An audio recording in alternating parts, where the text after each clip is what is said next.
Is it possible for you to have a perfect relationship? This is something I've been thinking a lot about recently. I've been asking for friends' feedback. I've been asking for the internet's feedback. And now I'm taking that, we're putting it into a video, we're discussing it together, and I'm going through how to develop perfectly imperfect relationships. I'm Christopher Gill, and I've spent time thinking about relationships, studying them. I want to be your best friend, your brother, your daddy, and I hope that we can continue growing and talking about anything. Let's dive in. I think as many of us are going along in life, we start with this idea of what a relationship will be or should look like. And we usually take this from what our parents taught us or what we saw in a movie or a movie star or something that we loved, and we loved that relationship. We wanted to emulate that relationship. And we thought, yes, absolutely, I will create, find, develop, have this perfect relationship. And then as we go along in life, sometimes we get very disillusioned by whether that is now actually possible. And we see how we're imperfect, we see how we have caused hurt, caused pain, and we see how the world is reflected back to us and the level of perfection that we get back in return. And I think many of us now have a sense of diminishing of what our goals are in relationships. And for some, that gets so far down to, man, if I'll just have someone be willing to commit to me, if they just say, yes, I want to be in a relationship with you, you're like, cool, I'll take it. I just don't want to be alone. You know who you are, who can resonate with that. But I think this is worth talking about, worth thinking about, because I think a simple reframe would help a lot of us be a lot happier in the relationships we have. And if you're not in a relationship, help you have a much more accurate idea of what the relationship you're pursuing should look like. So first, does perfect even exist? Is this even an attainable goal? I think the definition of perfect would be without any flaws. And we can take that to mean there is never anything wrong. It is always the way it should be. There is always response. There is no conflict. But then you have to bring that back to reality, and you have to realize that you live in a very imperfect world, and you are also very imperfect. Sorry if that's a total shock, ego death to some of you, but you are an imperfect human. I'm an imperfect human, and we are doing relationships in life with other imperfect humans. And so I think as we're thinking about what perfection would even look like, we have to ask ourselves, would we even know perfection if it came and hit us over the face? And if the relationship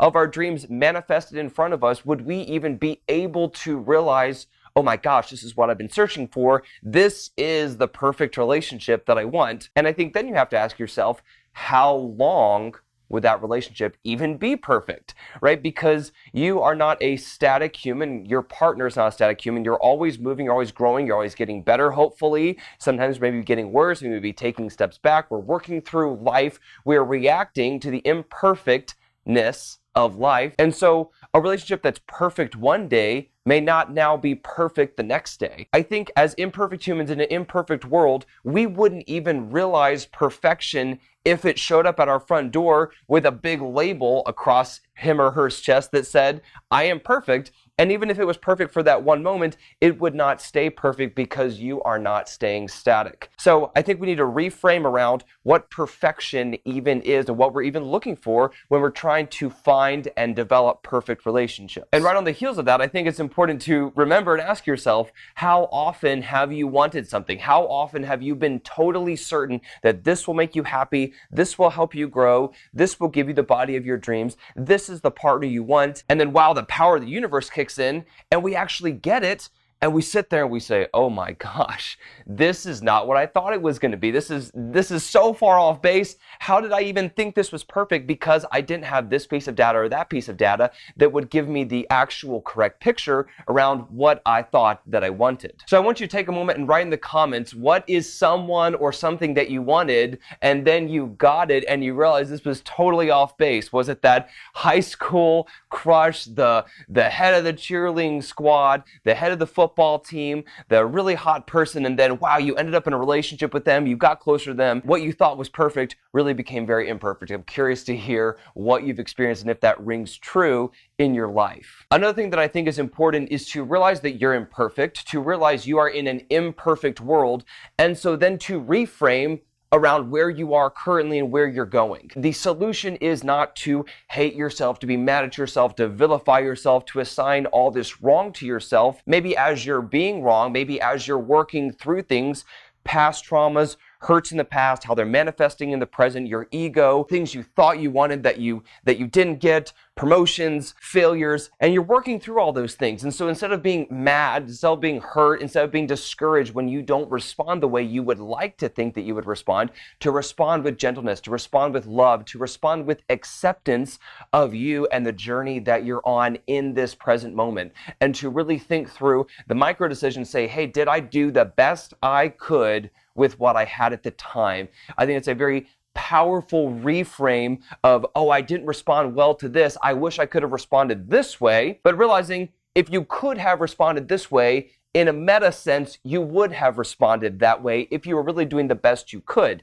So if you responded less than how you would like to respond, the response is not to get mad. The response is not to get down on yourself. The response is not to get discouraged, but to say, hey, I didn't respond how I would like to always respond, but I did the best I could with what I had at the time. And I'm excited about the lessons I learned, but I'm also excited about the growth opportunity and now to respond even better. So yes, if this sounds kind of ambiguous, if this doesn't sound like a clear black and white yes or no answer, you're 100% right. This is more of the beautiful shades of gray and balance that we get to walk in as we live in life. This is the yin and the yang. This is the coming together. This is the duality of right and wrong, the good and the bad, and us as humans understanding how we walk that line and how we pursue perfection while we love ourselves in the present moment. So before we hop into what I think makes up a perfect relationship, let's go through a few things that would absolutely signify an imperfect or a broken relationship. One, you're probably in an imperfect relationship if the relationship makes you complacent, if the relationship makes you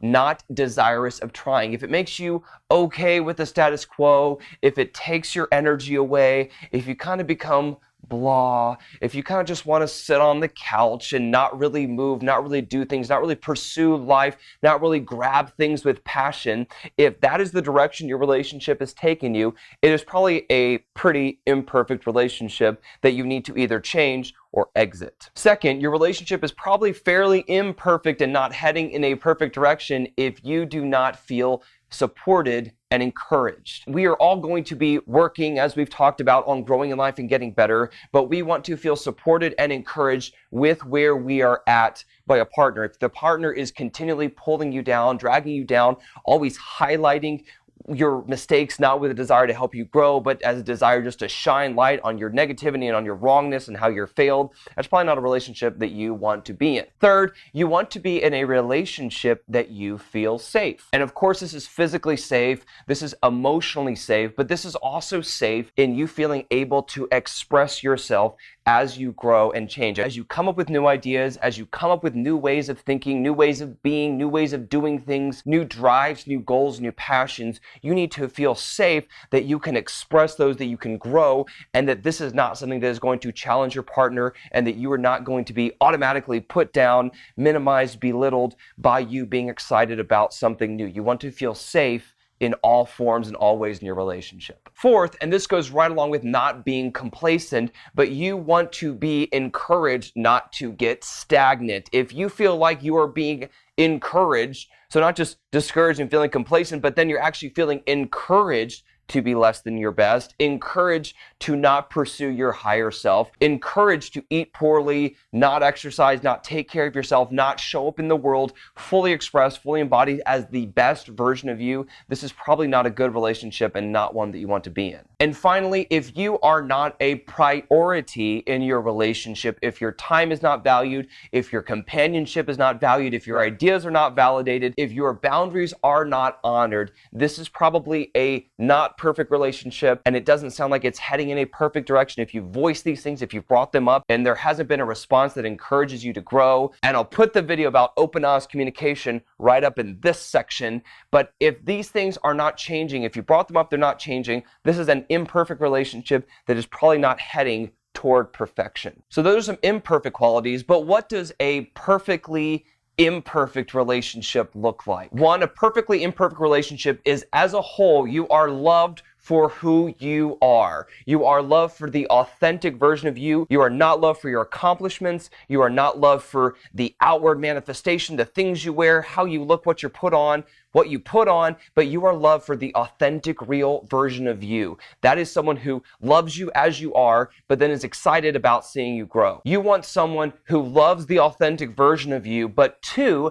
then empowers you to grow. So a perfectly imperfect relationship is going to empower you to grow out of the imperfect parts of yourself and going to encourage you to move toward the better parts of yourself. This is a growth journey, and your relationship should empower and encourage you on that path of growth. Third, you absolutely do need to feel safe. We talked about not feeling unsafe, but you also need to feel safe. And I want to elaborate on that just a little bit more. So feeling safe in a relationship does not equal not trying, does not equal you not taking responsibility for your actions and saying, hey, I have a responsibility to my partner, to my relationship, to show up the way that I'm expected to show up the way you want to show up the way you want your partner to show up for you. And that needs to be balanced with you feeling safe. So your partner should not be 1 foot in and out the door, that as soon as you make a mistake, as soon as something goes wrong, they're like, I'm leaving, I really can't trust you anymore because you did this. That's not what we're talking about here. You should feel safe. You should know that your partner's committed to you, that your partner is committed to your growth journey, that your partner is excited about the authentic version of you, but they're also excited about the best version of you coming out, and you are taking responsibility, saying, yes, I am also owning my growth, owning my worth, owning that I can get better. And I'm excited about showing up for you in our relationship in the best way possible. So you want to be in a safe container. You want to provide a safe container for your partner, but that also means you are not abusing the safety of your relationship, that you're not abusing the comfort and the forgiveness, long suffering of your partner, but you are also taking responsibility and saying, hey, I am excited to grow from this place of strength and love and safety. Another trait of a perfectly imperfect relationship is that you are respected, that your opinions are respected, that your ideas are respected, that you feel validated and listened to by your partner. And this goes along with open, honest communication, and that when you express something to your partner that isn't working, notice I didn't say that there was never anything to express to your partner, because again, we are imperfect humans living in a perfect world.